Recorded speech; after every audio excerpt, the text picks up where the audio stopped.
initiative would make it harder to change the state constitution. Right now, simple majority, 50% plus, but you wanted it 60%. That failed. What's Ohio telling you? Well, I tell you what, 1.3 million Ohioans stood with us in another free and fair election. We released the results on election night. That's this thing we do in Ohio. Other states should check out. Proud to say that as Ohio's chief elections officer. But you're right, the other side prevailed. This is just one battle in a much larger war, though, because the all-out assault on Ohio is coming from the radical left. Voters in Ohio have rejected a Republican-backed measure that would have made it harder to change the state constitution. State Republicans who earlier this year hastily changed their own law to shove a special election onto the calendar during a time of year Republicans themselves know typically see low turnout. It was a desperate, transparent attempt to stop Ohio voters from being able to enshrine abortion rights into the state constitution this fall. The supporters of Issue 1 made the ultimate tactical error, and they have unleashed a movement that I promise you is not going away tomorrow. Voters there rejected a Republican-backed measure that would have made it more difficult to change the state constitution to include abortion protections. But I think this proves that when voters look at the issues and when the legislature and Republicans overstep, Ohioans will push back. The results will keep in place a simple majority threshold needed to pass a constitutional amendment in Ohio, 50% plus one vote. They attempted this now because in November, Ohio Democrats are hoping to enshrine abortion protections in the state constitution. As it stands now, a simple majority is required to amend the state constitution, but Issue 1 would have required a 60% majority to make any changes. Essentially, Republicans wanted to make it more difficult for Democrats to enshrine abortion rights in the Constitution. In November, Ohio will have a ballot measure to enshrine abortion protections in the state constitution, which, according to a recent poll, nearly 58% of voters there support. Meanwhile, a CBS News poll shows Democrats nationwide are more driven by the issue than Republicans. Also, they wanted to make it more difficult to get similar measures on ballots in the future. To do so currently, signatures from 44, or half of the state's counties, are required. Issue 1 wanted to up that to 88, or 100% of the counties. And finally, the measure sought to eliminate a 10-day period in which groups can obtain replacement signatures for any signatures deemed to be invalid. And tying this constitutional issue to abortion rights isn't conjecture or conspiracy. Republican lawmakers have themselves admitted that that's exactly what this has always been about. This is our best opportunity to protect the sanctity of life in Ohio, because this is not academic. We've seen what they're doing.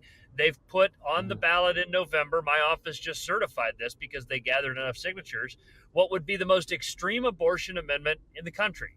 This is not something about a woman choosing or whatever else. Ohio's Secretary of State Frank Larose told his supporters that making the Constitution harder to amend is, quote, 100% about keeping a radical pro-abortion amendment out of our Constitution. Of course, he only admitted that after denying it repeatedly for months in the press, saying, quote, that's not what this kind of a change should ever be about. Republican State Representative Brian Stewart echoed these sentiments. In a letter sent to Ohio House Republicans, Stewart wrote, quote, after decades of Republicans' work to make Ohio a pro-life state, the left intends to write abortion on demand into Ohio's Constitution. The two men announced their constitutional proposal just 1 week after abortion right advocates announced their intention to enshrine abortion protections in the state constitution. The Ohio Supreme Court struck down the gerrymandered map put forth by Republicans a whopping 4 times, and then they used the map anyway.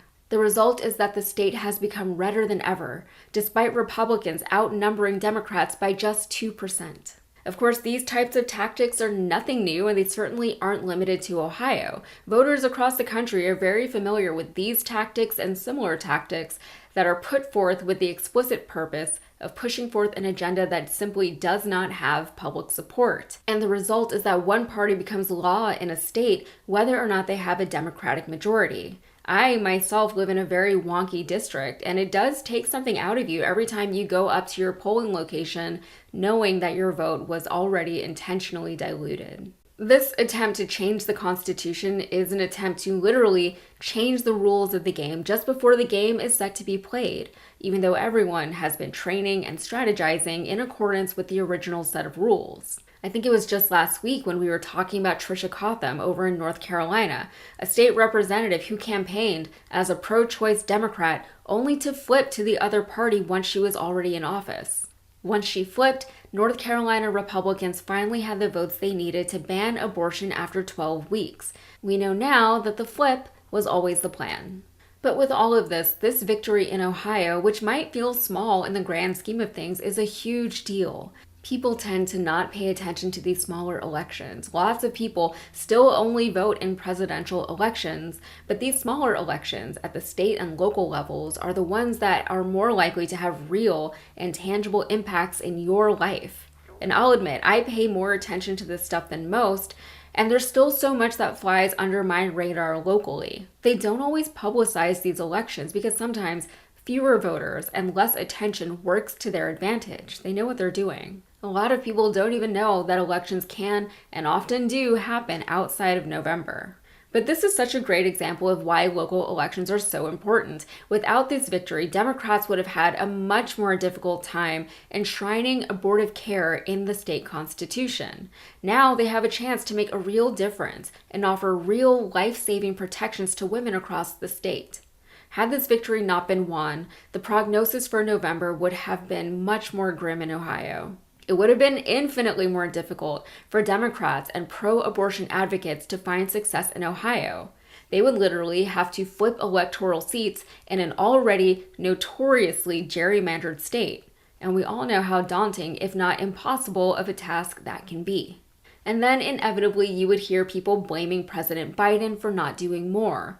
You would see his approval falling amongst voters. You would hear people become disheartened with the Democrats in Congress for, again, not doing more. And sure, they can always be doing more. I'm not saying that more wouldn't be nice, but there are limits to what elected officials at the federal level can do when it comes to issues pertaining to the states. That's why we have different levels of government. And while I do think that the system could use like a shakeup or a realignment or a facelift, whatever, this is the one that we've got now, and this is the one that we've got to work with and work within. So vote. Yes, vote always, vote. But also the Democrats need to get a little creative as far as how to push back against measures like this one. But for now, great job in Ohio. So your initiative would make it harder to change the state constitution. Right now, simple majority, 50% plus, but you wanted it 60%. That failed. What's Ohio telling you?